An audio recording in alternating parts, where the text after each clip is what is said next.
Morning light spills across the chipped counter of the Maple Street diner, where Lila Carter wipes the same corner for the 5th time, pretending not to notice the clock dragging toward 9. The door jingles, and in strides Thomas Greeley, voice sharp enough to slice the quiet.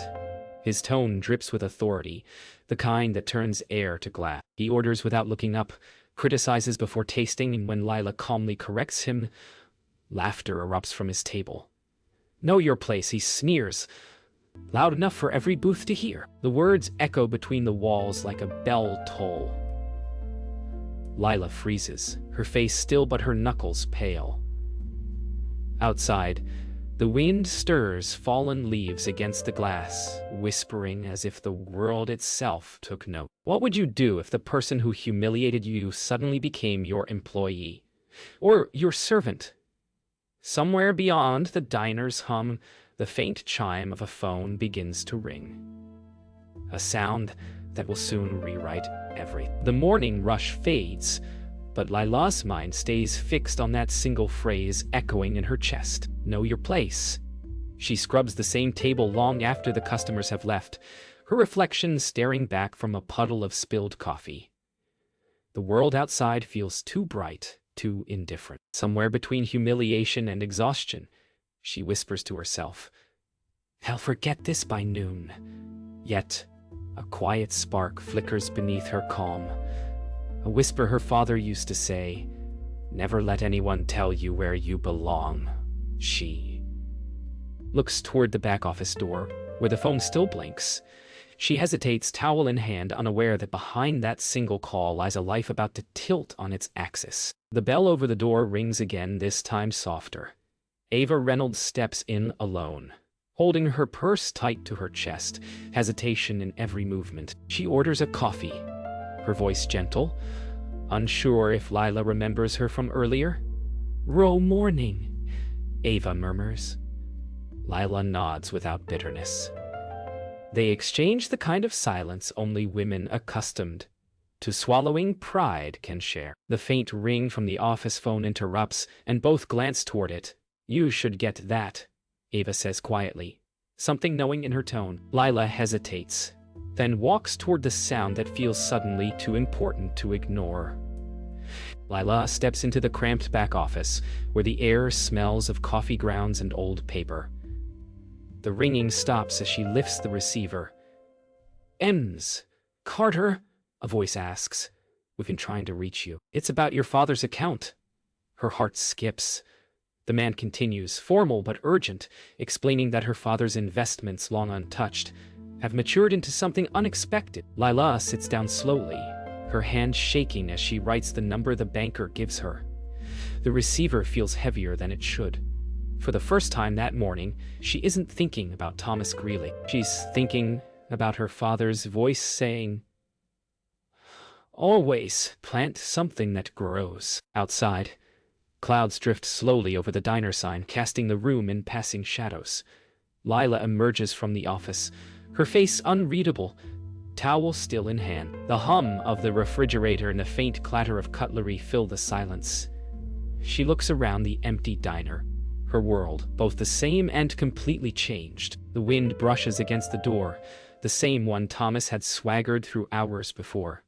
Lila straightens her apron, her reflection flickering in the window like a premonition. Somewhere inside her, an ember of justice begins to glow, small, steady, and unstoppable. The following morning hums with the faint pulse of rain against the diner windows. Lila wakes in her small apartment above the garage her father once owned, the same one that still smells faintly of motor oil and pine cleaner. She stares at the folded note on her counter. Numbers, a name, and a call to make. The phone lies beside it like a waiting confession. She dials with trembling fingers. "This is Lila Carter," she says softly. On the other end, the banker's voice turns measured and warm. "Miss Carter, you may want to sit down. You've just become the majority shareholder of Greeley Holdings." The rain outside slows as silence floods the room. For a long moment she just listens, half afraid the words will vanish if she breathes too hard. The banker explains the details. Her father's old stocks, bought decades ago, had multiplied through mergers and forgotten accounts. "You hold 52%, he confirms. The phone trembles in her grip. She glances toward the photo of her father pinned on the fridge, his smile soft and knowing. "Dad," she whispers. "What did you do?"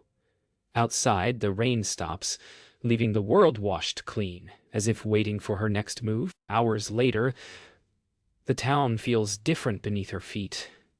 Lila walks past the diner without looking inside, the bell's familiar jingle echoing only in memory. She moves toward the brick building downtown with the words, "Greeley Holdings" etched in cold steel above the doors. She stops at the glass entrance, watching reflections of suits and umbrellas passing by. Inside that world sits the man who told her to know her place. A faint smile tugs at her lips, not of revenge, but of quiet understanding. Sometimes you don't rise by shouting. You rise by being patient enough to wait for truth to arrive. Inside, the air hums with quiet authority, polished floors, the scent of coffee and ambition. A receptionist glances up as Lila steps forward, her voice steady. "I need to speak with Mr. Greeley," she says. "It's regarding a change in ownership." The receptionist hesitates, confused, then checks her screen. Lila's name flashes in bold on the shareholder registry. The woman's expression shifts from routine politeness to awe. "One moment, Miss Carter." Lila exhales, her pulse steady now. The doors ahead, those she was never meant to walk through, slide open as if they had been waiting all along. The elevator rises with a soft hum, floor, numbers blinking in rhythm with her heartbeat. Lila watches her reflection in the mirrored walls, the same face that once flushed in embarrassment, now calm and resolute. She whispers quietly, "Know your place," her tone different now, not bitter, but enlightened. The doors slide open to a bright corridor, leading toward the boardroom. At the end of it waits Thomas Greeley, unaware that the woman he belittled now owns the ground beneath his feet.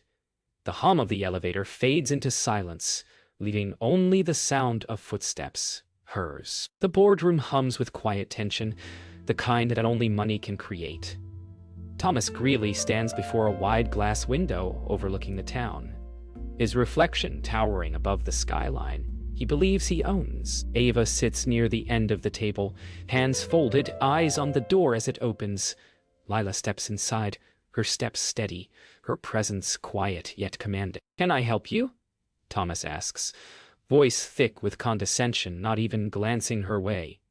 "You already did," Lila replies softly, setting a thin folder on the polished wood. The words, "ownership transfer," shimmer beneath the light.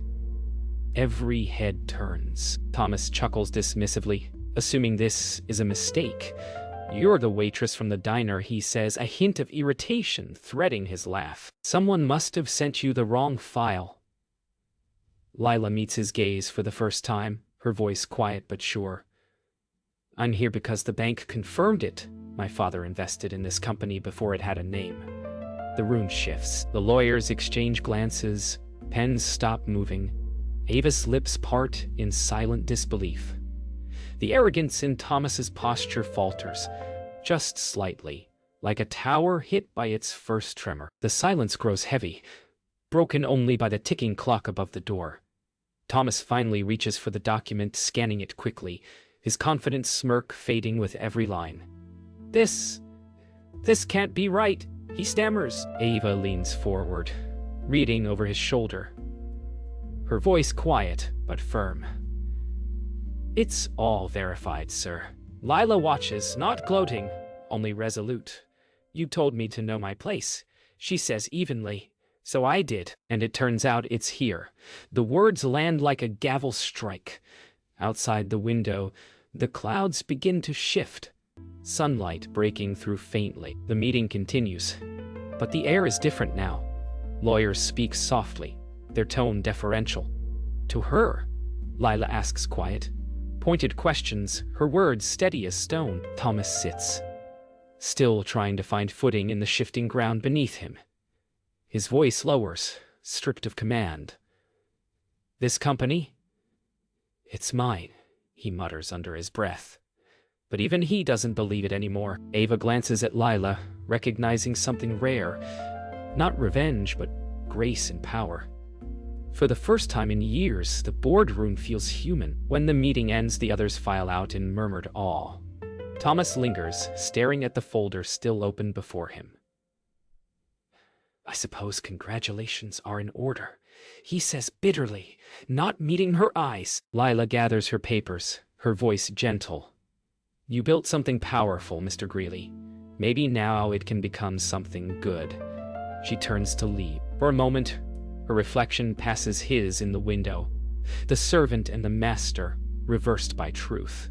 As the elevator doors close, his words echo faintly in memory. But now they sound smaller than ever. That evening, the office lights burn longer than usual. Thomas Greeley sits alone, staring at spreadsheets he no longer controls. The knock at his door is soft but certain. Lila steps in, holding a folder labeled Transition Plan. She doesn't gloat, doesn't smirk. "I thought we could discuss how to move forward," she says. Thomas looks up, searching her face for cruelty and finding none. "You're enjoying this," he says quietly. Lila shakes her head. "No, I'm rewriting it." Outside, lightning flashes across the skyline. A silent reminder that even power, once taken for granted, answers to something higher. Thomas stands slowly, circling the desk like a cornered lion. "You think running a company is simple? You think kindness builds empires?" His voice cracks on the last word. Lila lets the silence stretch before answering. "No." But cruelty doesn't keep them standing either. The air between them is thick, the unspoken weight of years pressing down. He leans on the desk, eyes burning, as if trying to reclaim his throne through sheer force of will. But power no longer bends toward him. It listens to her now. Ava Reynolds enters quietly, carrying a tray with 3 cups of untouched coffee. The tension in the room halts her at the door. Thomas turns away, running a hand through his hair. "You can go," he mutters. Lila gestures softly for her to stay. "No," she says. "She should hear this." Ava sets the tray down, her eyes darting between them. "The company's lost its heart, Mr. Greeley. Maybe it's time we find it again." Thomas stares at both women, his breath heavy. For the first time, he has no reply. Minutes pass in uneasy silence. Then Lila steps forward, placing her hand on the transition plan. "We'll restructure the bonuses," she says evenly. "Equal pay, safer work hours, community outreach programs." Thomas exhales sharply. "You'll bankrupt it." She meets his gaze. "No, I'll humanize it." The tone in her voice is unshakable. Thomas looks down, seeing the shadow of his reflection tremble across the glossy table. Ava watches quietly, realizing she's witnessing the end of an era and the beginning of something cleaner. When the meeting ends, Lila gathers her things, leaving a quiet calm behind her. Thomas remains by the window, staring at the reflection of a man he barely recognizes. "What happens now?" he asks without turning. Lila pauses at the door. "Now you learn something my father taught me," she says softly. "Respect isn't owed. It's earned, one person at a time." The elevator doors close behind her with a muted chime. For a long while, Thomas stands alone, the city lights shimmering below. Like all the chances he wasted, the morning after the confrontation, word spreads through the company faster than any memo ever could. Employees whisper in hallways, curiosity flickering in their eyes. Some are afraid, others quietly hopeful. Lila walks through the glass doors, not as an outsider, but as the one now leading them. Thomas's office door remains closed, blinds drawn. Ava meets Lila in the lobby, offering a small nod. "They're waiting," she says. Lila takes a deep breath. "Then let's give them something worth waiting for."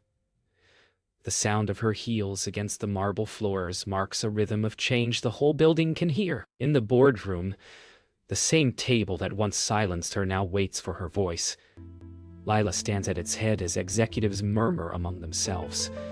She begins with quiet confidence, her words cutting through the noise. This company will no longer run on fear, she declares. We'll rebuild with respect, and every person here will have a voice. Her tone isn't fiery but firm, like stone beneath water. A few heads bow, others nod. Even Thomas, standing at the doorway, listens from the shadows, the sound of her conviction replacing the echo of his authority. Outside the building, the town begins to feel the change. Wages rise, local businesses see new faces, and the diner's windows gleam brighter under the sun. Lila passes by one afternoon, catching sight of the same counter she once wiped. The same stool where Thomas had sat like a king.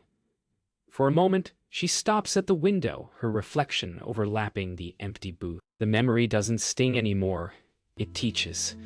Behind her, children laugh, and the smell of coffee drifts into the street like forgiveness. In his now half-empty office, Thomas sits amid boxes in silence. The once proud space feels foreign to him, like a monument to someone else's mistakes. Ava knocks gently before entering. "She wanted you to have this," she says, placing a small envelope on his desk. Inside lies a single photograph. The diner years ago, with his younger self shaking hands with Ray Carter. On the back, in careful handwriting, it reads, "Everyone starts somewhere. Maybe it's time to remember where you did." Thomas exhales slowly, the kind of breath that carries the weight of regret and the hint of redemption. Days later, the board gathers again, this time for something new. Lila announces the launch of the Carter Initiative. Scholarships, local development, and small business partnerships in honor of her father. Applause fills the room, but her eyes drift to the window, where the skyline stretches beyond glass and steel. She smiles faintly, whispering under her breath, "We built something good, Dad." Outside, the wind moves through the trees, carrying voices of workers laughing in the courtyard below. A sound stronger than any empire. The weeks that follow move like the steady rhythm of a song finding its chorus. Under Lila's guidance, the company begins to breathe differently. Less fear, more purpose. Workers smile in hallways. Late nights are replaced with laughter and coffee instead of exhaustion. Lila spends her mornings reviewing proposals and her afternoons walking through departments, learning names, listening to stories. She doesn't talk about power. She practices it quietly. "My father said every hand you shake is a promise," she tells Ava one day. Ava smiles, realizing she's witnessing something Thomas never understood. Leadership born from empathy. Dorks. Later that week, Lila drives out to the edge of town where her father's old garage still stands. Dusted with time, but not forgotten. The sign, "Carter's Repairs," hangs crooked, its paint faded. She unlocks the door for the first time in years. Inside, the air smells of oil and memory. A wrench still rests where he last set it down. She runs her hand along the workbench, feeling the grooves of his years. "You didn't leave me money," she whispers. "You left me meaning." The light through the window flickers like a heartbeat returning. She spends the afternoon cleaning, not out of duty, but devotion. Every sweep of the broom, every wiped shelf, feels like reconnecting to her roots. Beneath a pile of old receipts, she finds a note in her father's handwriting. "If you ever doubt your worth, remember what you build, not what they give you." She folds it gently, holding it against her chest. The sun begins to set through the dusty window, bathing the room in orange light. In that moment, she realizes his legacy wasn't the shares or the company. It was the courage to start again. As dusk deepens, Ava's car pulls into the gravel lot. She steps out, holding 2 cups of coffee. "I thought you might be here," she says with a knowing smile. They sit outside the garage, legs stretched out, watching the horizon burn gold to violet. "You're changing things," Ava says quietly. Lila shakes her head. "No, I'm just remembering who we were supposed to be." For a long while, they sit in silence, listening to crickets and the hum of distant streetlights. Two women reshaping what power looks like in a world that forgot its heart. Night settles as the last light fades. Lila stands, looking at the garage one final time. "Good night, Dad," she whispers. Voice steady now, free of ache. She walks toward her car, pausing once more to look at the town lights below. Her company, her diner, her home. A small smile curves her lips as the wind carries the scent of oil and autumn leaves. Somewhere inside that breeze, she swears she hears his voice. "You did good, kid." For the first time, she believes it. Months pass, and the town hums with new life. The diner on Maple Street gleams under a fresh coat of paint. The neon open sign no longer flickers. Inside, the chatter is warm and familiar. The sound of community reborn. Lila walks through the door quietly, no longer the girl who once trembled under someone's words. The waitress behind the counter smiles nervously, recognizing her. "Table for one?" she asks. Lila nods. "For now." The place smells like coffee and hope. She glances toward the booth where it all began and smiles, not with pride, but with peace. As she takes her seat, the waitress fumbles a tray, a glass tipping toward the edge. Lila moves instinctively, steadying it before it falls. "Sorry, Mom," the girl stammers. Lila shakes her head with a gentle smile. "It's all right. Happens to the best of us."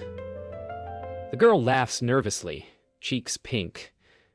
In that simple moment, the past folds into itself. The same scene, rewritten by grace instead of cruelty. Sometimes the world doesn't need to end for justice to arrive. It just needs to be rewritten by gentler hands. A familiar sound breaks the moment. The bell above the door jingles. Lila glances up and freezes for half a heartbeat. Thomas Greeley stands there, older somehow, shoulders softer, dressed not in his usual navy armor but a plain gray sweater. He nods politely toward her, the arrogance gone, replaced by quiet humility. "Mind if I sit?" he asks. Lila gestures to the booth across from her. "It's your town too," she replies. The silence that follows isn't heavy, it's human. Two people who once stood on opposite sides of power now share the same table. They talk for a long while. Not about the past, but about what's next. Thomas speaks quietly, confessing that he's been volunteering at a local shelter, trying to build something that matters. Lila listens without judgment. "You're learning," she says softly. He nods. Finally, the waitress refills their cups, the clink of ceramic grounding the moment. Outside, cars roll by, and the world keeps moving. Forgiveness, she realizes, isn't about forgetting, it's about freeing both hearts from what used to be. No being do. As the sun dips behind the diner sign, Lila steps outside, the air crisp and sweet. She looks up at the fading orange sky, her heart lighter than it's been in years. Behind her, laughter drifts from inside, the sound of life continuing. She walks down the street toward the horizon, her father's words echoing softly in her mind. "Know your worth, not your place."